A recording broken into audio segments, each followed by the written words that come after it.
So this is a rib that I just popped out and for replacement, and you can see why. It had 3 major breaks in it, and you can see here it's been broken for a long time, and then it just comes apart in pieces.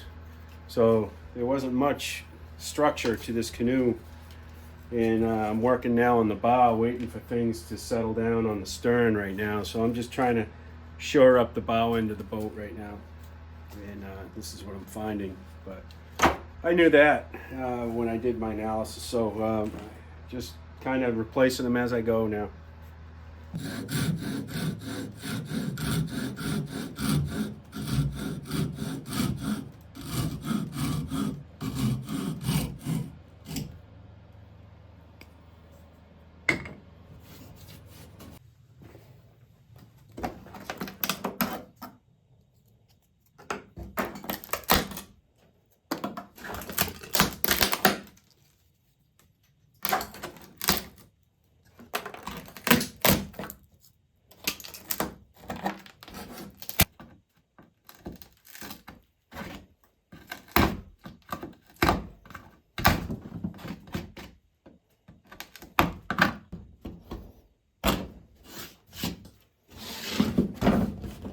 So the starboard inwale is curing where that break was located. And since the canoe was in this position, what I'm going to do is I'll scarf the ends of these inwale ends at the decks. And the stem is also rotted at the top. So I'm going to remove this shear line planking here and make an angular cut on the stem, and probably go down 2-3 inches because the rest of the stem is in really good shape. And we'll start shaping this and then get the deck reinstalled and really tighten up this forward end of the boat. I wanted to do this early, but I couldn't because I had so much structural damage throughout the rest of the canoe. But now I'm at a point here, it just makes sense to do this now, and then everything should fall into place after that. So I've taken away the shear planking and the planking directly below the shear planking in order to access the stem. It's always important to remove some planking in order to get a good overall look at the stem. And what I can see is a crack that extends down about 3 inches on that stem, and anything below that is in good shape. So I'm going to make a cut about here into the good wood and prior to match the curvature. This stem is going to rest directly below the inwales, which you can see are also rotted here. And I have a rotted rib top here, which will need to be replaced. Just not the entire rib, just the rib top. So I'll cut the rib top with a new replacement piece. This is a real thin cant rib type of deal here, although it's regular dimensional rib stock, not your typical cant rib. So anyway, yeah, this stem, these inwales rest on top of the stem, so you can see that not much is gone, but this is all loose material and it's cracked all the way down here. That's not going to improve all by itself, so we'll replace it. We'll cut here, install a new piece after templating, and we'll scarf the inwales, and then we'll mate it all up together. This is going to be a screw down through the inwales into the stem top, and I will most likely also use epoxy in order to create a strong joint there.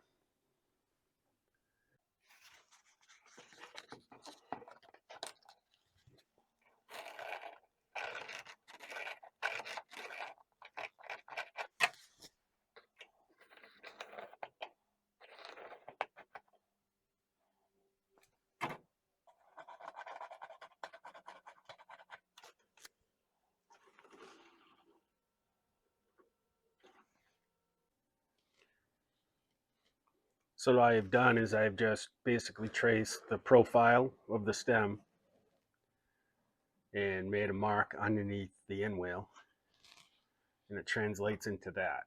So slight curvature, but it's an important curve. And then this will be the top. I'll make this piece longer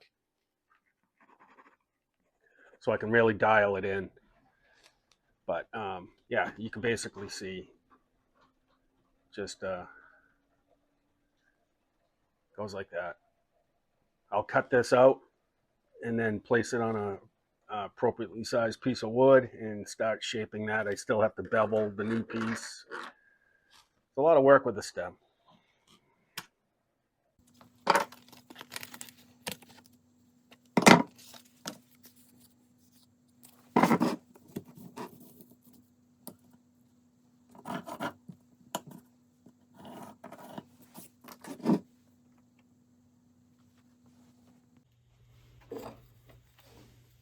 So here's the piece that I cut off the stem.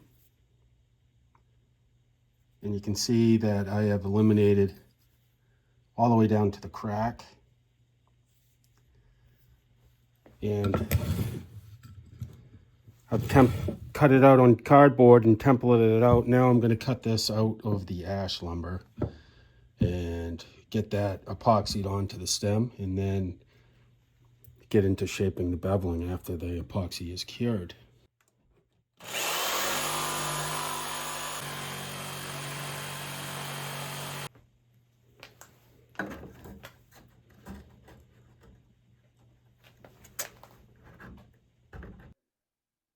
So you can see that I've cut the Inwales, and I have the stem replacement piece on.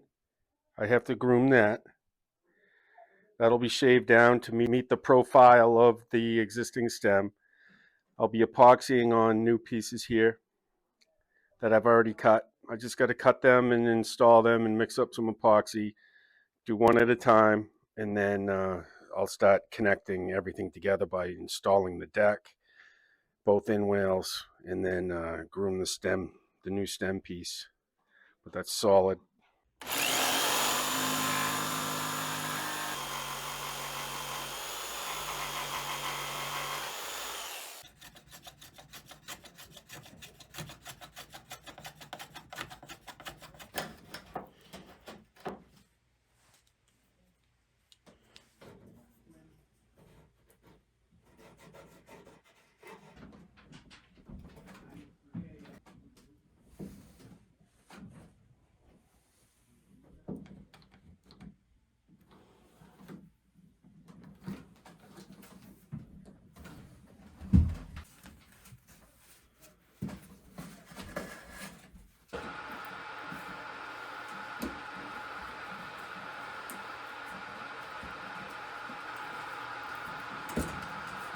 Okay, so the reality of things is, with an older canoe like this, sometimes when you think you're making forward progress, you actually... Okay, the reality of this is when you think you're making forward progress, sometimes it doesn't go according to plan. And although you can see here, I made the scarf joint for the new Inwale end that would mate with the bow stem top replacement piece. It just broke further back, so there was dry rot around this forward carrying handle hardware, and it just simply snapped. And there you can see it right here. So what I've done is I've gone further back, made a longer scarf cut, further back, then the carrying handle, and I have cut some new stock and planed it down on the planer, on the DeWalt planer, and to dimension that matches the existing Inwale exactly. And now I just have to steam bend it. And so again, like when you think you're making progress, it's not really the case, because older canoes like this always present surprises. And so my scarf joint went all the way back here, and there is a slight curvature to this Inwale on this bow end. So I don't have the structure on this starboard side in order to emulate that curvature. So what I'm going to do, I have my steamer. It's steaming right now. I have soaked a piece of ash lumber that again is cut and planed down to dimension, and I'm going to affix it to the port side, clamp it, and unfortunately I lose it another day because of that. I got to let that dry, and while it's clamped up in position, and then go ahead and epoxy it after the material is completely dry. So that's as far as I'm going to get today. I'm going to be able to steam the new replacement piece, which is currently in the steamer. And I'll get that clamped up in position on the port side and just let it sit there for a day or two, and then come back to the starboard side and epoxy that on, and then we'll get back into the bow restoration.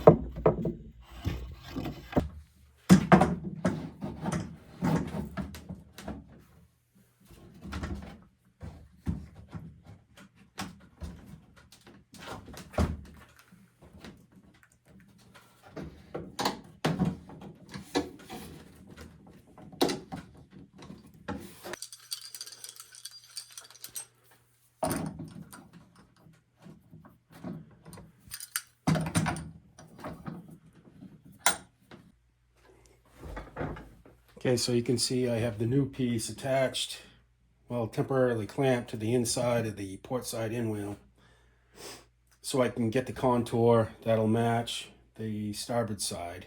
And because this inwale just fell apart, I couldn't replicate anything from the other side. So this is how it is. It's going to be replicated from the port side, and then we'll flip it 180 degrees, and then that should give us the curvature on the starboard side of the boat. And then we'll make our appropriate scarf joints and epoxy. Then we'll tie up the forward end of the canoe by mating up the two inwales, and then securing the new stem top replacement to the inwales. And then we'll reattach the forward carrying handle with the hardware that's just been recently polished.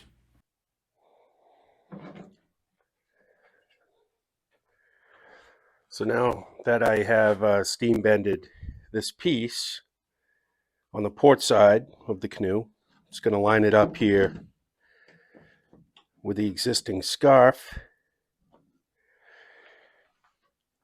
of the previously cut scarf joint,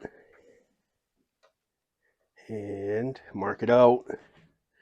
Then we'll bring it over to the vise and make a cut, and then use a hand plane to smooth it out.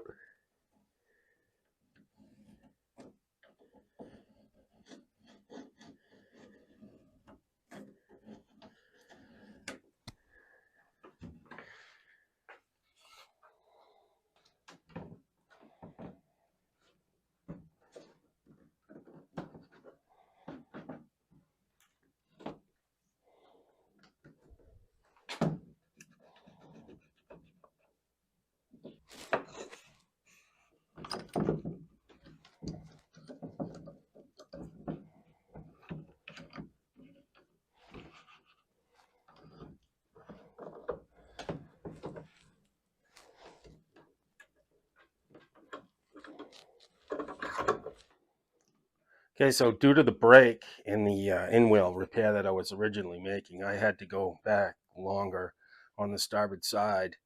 Had to rip down and cut and plane the starboard inwale and made it up with the existing inwale, and I had just done that with a successful scarf joint, and now I'm going to let that cure, give it a good 24 hours, and I'll be back here tomorrow morning to finally make the end cut, and then made it up, and then groom the stem, and then definitely make this all tightened up and secure so I can move on to the rest of the rib replacement and planking. But more planking needs to be removed from the bow because I have some rib top repairs I need to make here on the starboard side, and I'll be taking a couple more planks off, numbering them sequentially so I know if I can salvage them, put them back on. So yeah, slow progress, but we're making it.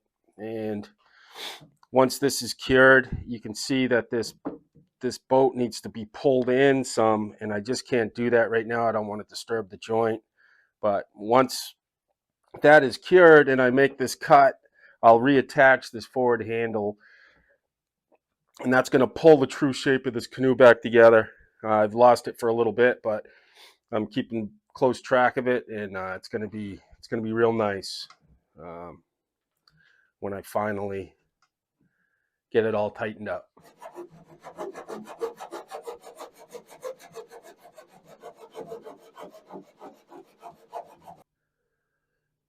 And I'm happy with that. That came out nice. It's lined up perfectly with the stem. Center line, a little wider on this side, but we'll take care of that with some sanding. And overall, you know, that's pretty close. And it'll all blend nice when the major sanding occurs later on. But that looks pretty good.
Okay, so here I've continued my lines up from the stem profile and traced them out 3/8 of an inch, and I need to groom it in this way angularly so that this planking here will lay flat and give the same appearance as this. So it needs to lay flush and flat, and you can see I have to work the material from the back edge of this stem to these guidelines, which is the 3/8 inch profile of the forward facing portion of the stem.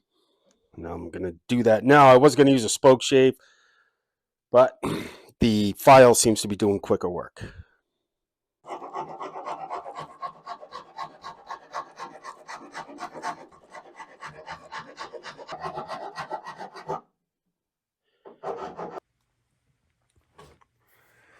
Okay, so the beveling has been done. It's been sanded. I used a file instead of a spoke shave. Typically I do use a file, and I just thought maybe I could make quicker work of it with a spoke shave, but the wood grain was too rough, wrong direction. So I just went with the file, hand file, and then gave it a sanding all the way up to 120. Nice and smooth. So this whole end is now tied together, and the next step will be to start doing the rib top repairs and then reinstalling the planking. And then I'll get back into the, I have about another 20 rib replacements to do, and just a bunch more planking to do. But in order to close up this end, I'll definitely do the rib top repairs, get those nailed in, reinstall the carrying handle into the Inwale now that everything's tied together. Just like over here, that's been polished up, and I'll appropriately mark and drill, get this reinstalled just to maintain the hull shape here on the bow, and then we'll start moving into this planking replacement like I was saying.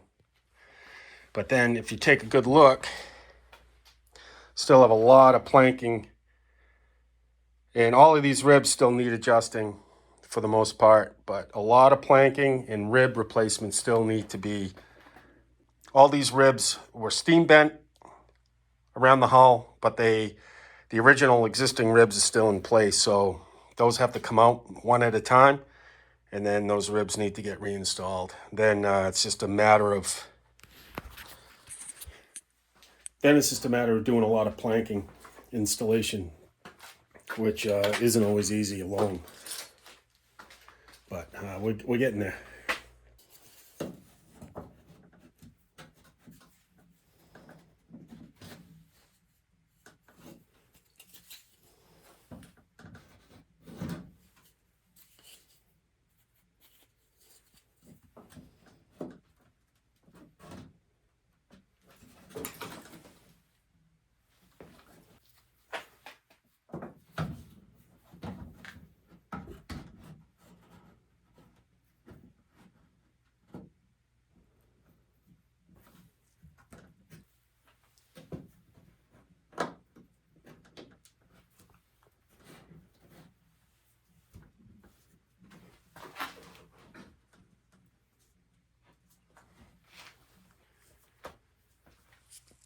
Okay, so what you can see here is I started doing rib top replacements on the starboard bow, and that's going to allow me to affix these to the Inwale by pre-drilling and nailing into the new Inwale pieces, and then also installing the deck.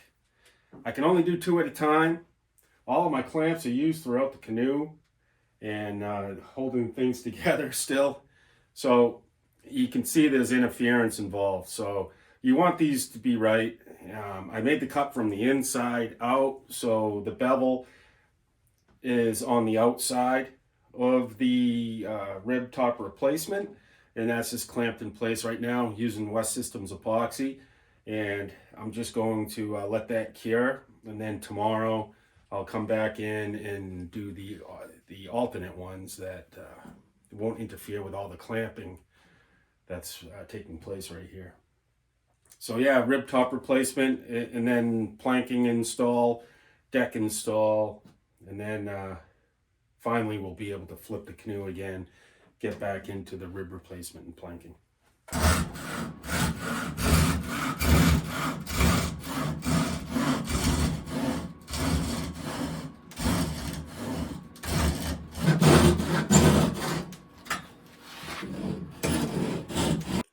The rib top repairs have been completed, scarfed and epoxied new pieces in place and trimmed flush with the Inwale. Now the next step is to pre-drill and then nail them home into the Inwales. So I have my preset depth on my drill.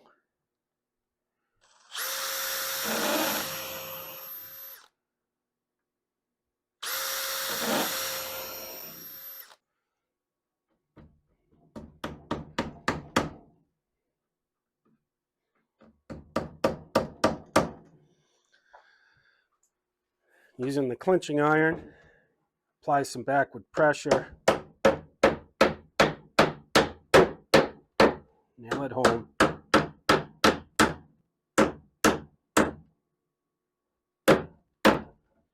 And I will repeat the same process for the rest.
So a couple people have asked, when removing the ribs, do you just remove the tacks from the exterior of the hull, or can you grind out the tacks and pop the ribs off from the inside of the canoe? And the answer is you can do it both ways. And that's all dependent on the condition of the planking, though, like what decision you make. Basically, it's whatever you're comfortable with. I use both methods, but on this project I hadn't yet because there's a film of epoxy on the exterior of this planking because this was a fiberglass canoe. And what's happening is when I grind from the inside, I have to use an awl and remove that film of epoxy on the exterior of the hull, because when you pop that tack through, it kind of like splinters the planking a little bit. So I go around and I have done it both ways. I haven't videoed that, so I'm going to show you how I use a grinder to remove the rib, and I do not remove the shear line planking in this application. A lot of people will also do that. Though the first step they do is take off the shear planking all the way around the canoe to evaluate the rib tops, you know, the condition of them, because they are susceptible to rot typically. However, I've elected not to do that because all of the planking on this canoe has been in such disrepair and structurally not sound. So I've left as much intact as I possibly can, and there is a way you can do that too. But typically, traditionally, in most maintenance applications with working on a canoe, the shear line planking is going to be removed, evaluate the rib tops, and then that gives you easier access by sliding from the center line into the slots where the rib is required to be positioned. But I am not doing that, and I can show you how I do that too. So I'm going to be grinding out this next rib. I have already steam bent. These four were installed, these 5 ribs here were installed yesterday, but previously steam bent. So after this next rib, I do not have any other ribs steamed ready for installation. So I'm going to have to get the steamer going, and that's going to be tomorrow or later on down the road when I have adequate time to work on the canoe. So I'm going to get right into grinding that. After, I'm going to cut the rib line flush with the gunnel, and then I'm going to screw and nail, and I'll show you how I do that too. Screw and nail the ribs to the Inwale. So I should state that these ribs that were recently installed have already been hopefully permanently tacked, but at least tacked into place. That's in order to maintain the shape of the hull, and it's doing a pretty decent job. The other side has been nailed off and secured to the Inwale, and now I'm going to do the same thing. I have a 16th inch drill bit, and I'll be nailing in 7/8 inch silver bronze ring shank nails through the rib into the Inwale.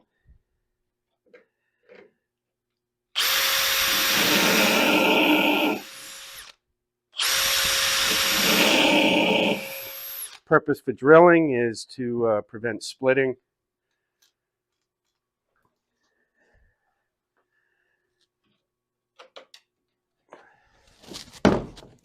Just using your cobbler's hammer and your clinching iron, place the clinching iron on the back side of the Inwale that you're nailing to provide support, and that's it.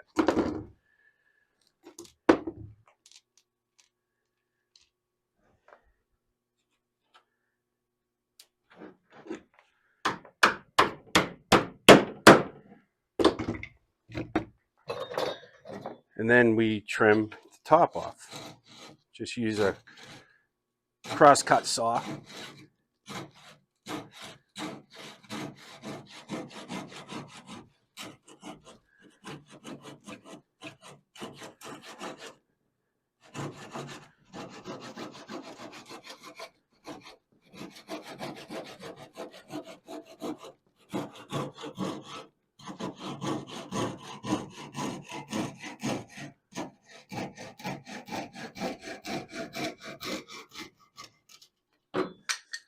And so when I'm cutting that, I'm actually holding my thumb down against the gunnel. and sawing in that manner, so it's nice and flush, and then the final sanding will make that even more complete.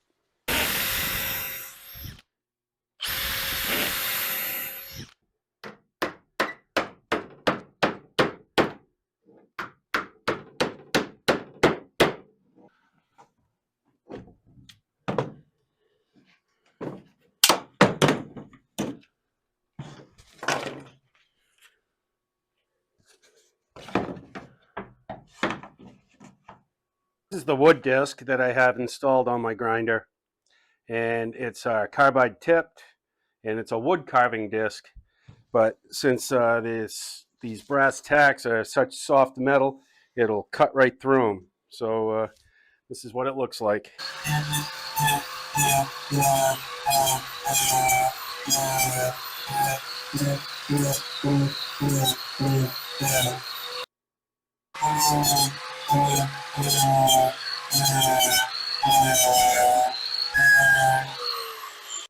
As you can see, it makes really quick work.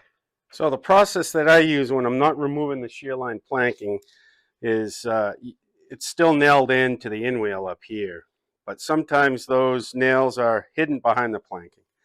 I like to make a cut right here.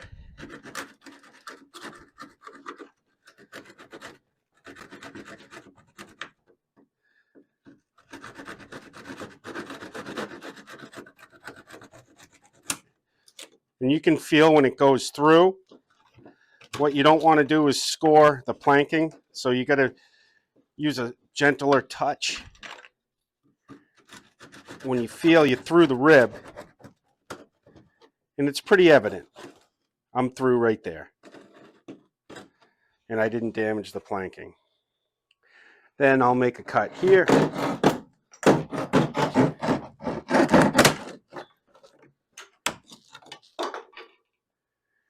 Then it's a matter of popping it off using hand tools.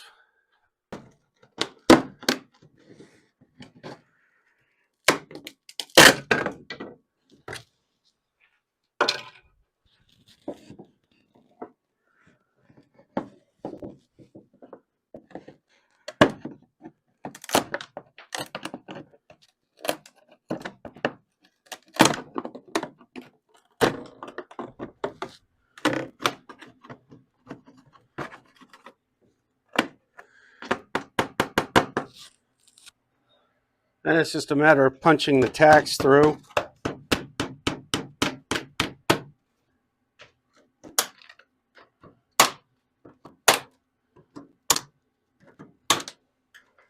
So now I'm just going to feed rib up through. Same thing on the other side. Gently feed this one back down through.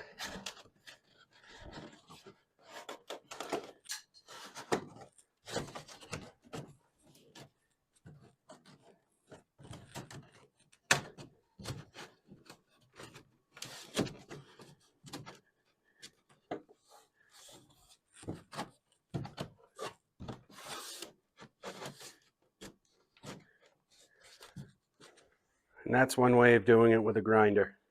So now what I'm going to do is just simply tack in these ribs.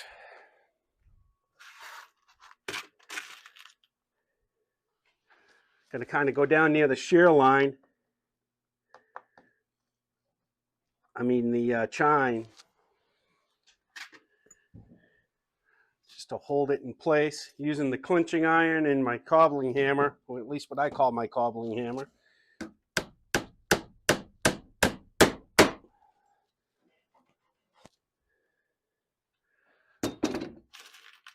And for those that don't know, these are the tacks here. And what's happening is when I pound it from the exterior of the hull, it's making contact with the clinching iron, and then it curls back around into the back side of this wood and it clinches it tight. That's the whole concept.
process of planking the canoe. All the rib structural replacements have been done.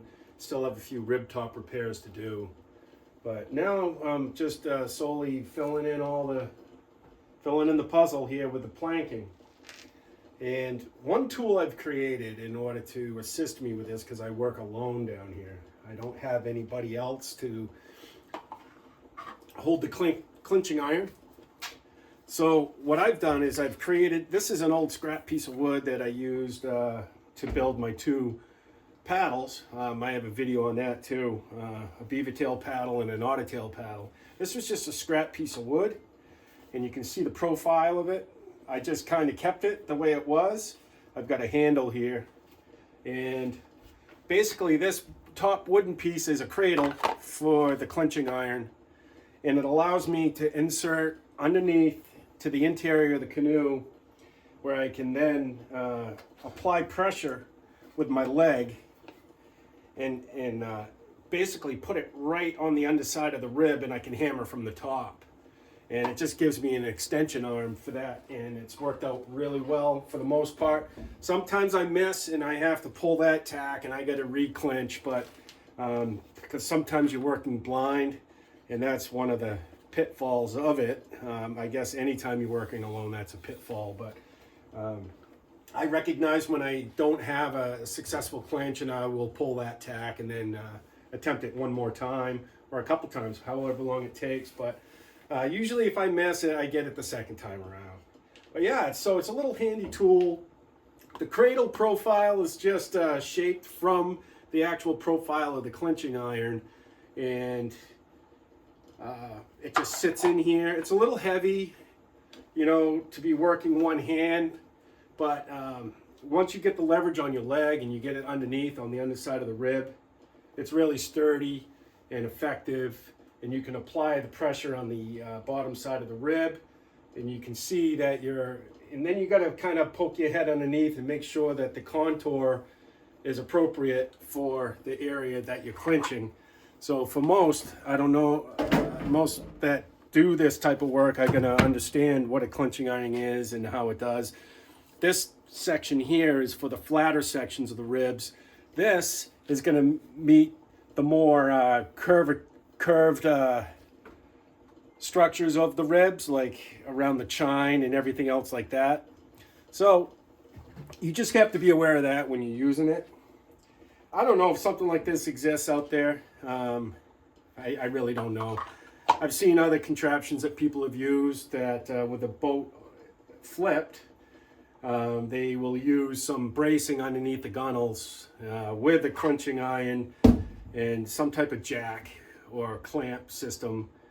And I just didn't want to do that for every single tack. So this allows me to be more mobile, keep moving along, recognizing when I don't have a successful clinch, and then taking that tack out and then continuing on. But I know that I put some Instagram posts up and people asked about this, and if I would demonstrate and discuss it a little bit more. So this is what I'm doing now. I'm just discussing what I've created for myself, and maybe something like this exists out there as well, but I created this specifically for myself to accomplish this project, which requires a lot of planking and a lot of tacks, and so I had to do something.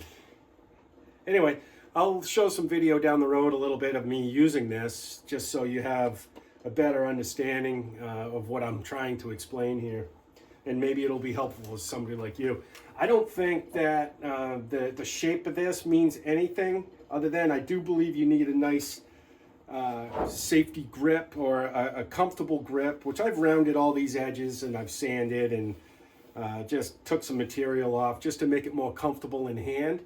But there's nothing too complicated about this. This is a random angle that I chose because basically working at a 45 to clear the gunnel and then get to all areas. Some areas are not reachable, and you just have to struggle using your hand, and you're, you know, basically a contortionist there in some cases.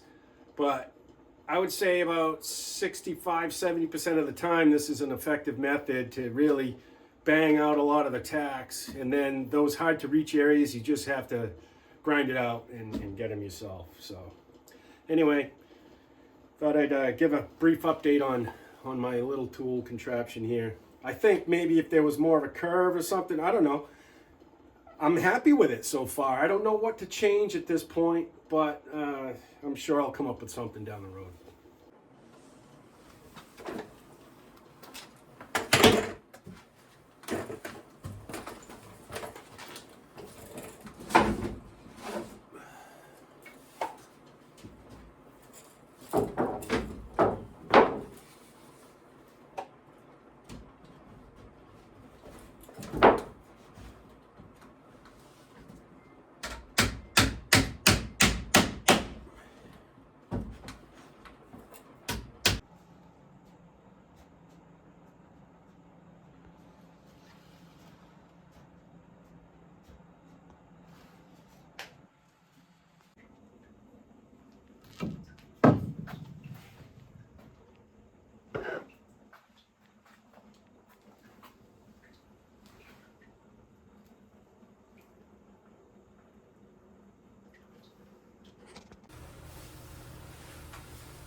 So I'm in the process of planking the canoe. Just about 80% of the way done doing the repairs on the planking. About, I would say, 70% of the planking on this canoe needed to be replaced. Upon initial review, when the original skin was taken off, which was a fiberglass cover, I thought that I could save the majority of it. However, once I got working with the planking and determined that there were several splits underneath the fiberglass and it was extremely brittle and thin, I just came to the conclusion that I couldn't work with it, and I needed to order more material than expected, and hence, you know, all of the repairs that you see behind me here. And I'm not done. I have some material left and hoping to make it stretch. Hopefully I can make that work, or otherwise it's just another order of planking. And as many of you know who do this type of work, the planking is extremely expensive. I've gotten to the point where just about every rib was replaced, with the exception of 3 or 4 ribs. After original, again, inspection, I said, well, these are salvageable, until the point where the backs, once the planking came off, I saw the backside, there were breaks all the way through. Couldn't do backside repairs on that, and that explained, when the fiberglass came off, how this canoe just rocked and very unstable. There were broken inwales, broken ribs, planking was rotted. So this has been a fairly long project, and I'm actually making really good progress now. So I'm happy with the results so far. It's coming to an end with this structural build, or structural replacements of components here. So I'm going to continue with the plank until that's complete, and then the next phase is going to be covering the canoe. It's going to be covered with a canvas, not your traditional method though. It's not going to be using a traditional canvas filler. The owner of this canoe wanted a fiberglass, not a fiberglass, but a very rigid, more so than your fiberglass cloth. So based on all the work that's been done here, I've talked with him, and there are other methods that people are using, and it's a method I've never used before, but it's an epoxy fill using, regardless of the type of epoxy, it's going to be like a filler with West Systems type of filler of 410 or 407, which I haven't quite made a final decision on that. 410 is easier to sand. 407 is a lot more difficult to sand, but it may provide more strength and abrasion resistance. This canoe is going to be used in the Allagash region.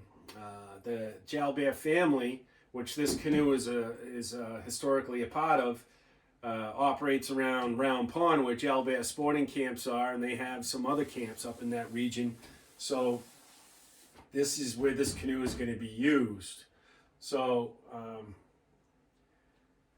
although they're great operators and they're very well aware of where most of the rocks are, there's going to be times when this canoe makes contact, and I want to ensure that the canoe can survive those impacts if they occur. So I got to be careful with the products that I choose there, and I'm thinking 407 may be the best option for me. So long story short, canvas is going on the canoe. I'm going to use an epoxy and filler, and I'm going to wet out the canvas. Firstly, I'm going to wet out the canvas with unthickened epoxy. But prior to that, the hull will be sanded and varnished so that the epoxy will not bond to the wood. So when I talked with the owner, I said, if this canoe ever needs to be repaired again or restored, you're going to want it to be in a situation where you could remove the outwales and the skin comes off, maybe with a little bit of heat. It's not going to bond to the hull because of the varnish. I'm going to put about 3 coats of varnish on the exterior of the hull prior to the canvas being applied. Wet that out with epoxy, then come back within a 12-hour period and then start filling that canvas weave with epoxy and filler. So that's the plan, and then sanding, final sanding, and then getting right into the priming and painting, and then obviously the interior of the canoe will need to be varnished as well. So I think that down the road, if there's ever any repairs that are needed, or if there is a break, or if there's a puncture, due to the fact that it's an epoxy fill on the canvas, it can be blended and repaired easily with some epoxy, and then feathered in and made like new again. So instead of fiberglassing directly to the hull, which was the initial finding here, they just wet out the fiberglass right to the wood. And as many of you know, it's done. Even major manufacturers have even manufactured canoes in that manner. However, I'm a big believer now that it's not best for the health of the wood in general, due to all the planking that's needed to be restored. And there were major rotted out sections, especially in the stern. I thought the bow was in better condition than it was. It wasn't. So, and all of the midship planking, which I still have to remove some of it, is just, you can see here, it's just gone. So, yeah, I think this is the healthier method, and it's going to be a first for me. I've had conversations with an Ontarian, and he goes by Ravenwood Canoes on Instagram. And he's a world of knowledge for this method. Yeah, it's what he does a lot of times. I just had over an hour-long conversation with him yesterday, and previous conversations that led up to my decision and my discussion with the owner on how to proceed with this canoe. And I convinced him that it'll be a strong canoe with the ability to repair the canoe by himself down the road if some damage should occur. So again, yeah, it's always good to learn in this type of field, and I enjoy learning new things and trying new methods, so we'll see how this goes. But in the meantime, I'm just going to continue finishing the planking on this canoe and start making preparations for finally putting the canvas back on, finishing the interior. I still need to do the center thwarts, the quarter thwarts, and I have material rip down for that. A lot of they're bowed. A lot of the center thwarts are bowed. It's just a tired boat, and I've done the best I can to keep the shape. There's going to be a few lumps, but I hope with some sanding, you know, from side to side, kind of like a longboard technique that was also shared with me to take out some of the highest spots. But I think it's going to be an impressive boat when it's done. So thanks for following along. I appreciate all the support. This has been a lengthy project. Normally when I do these types of videos, I push them out more consistently. So thanks for the support. Thanks for tuning in. Thanks for liking, subscribing if you like this content. And then we'll get this canoe done in short order.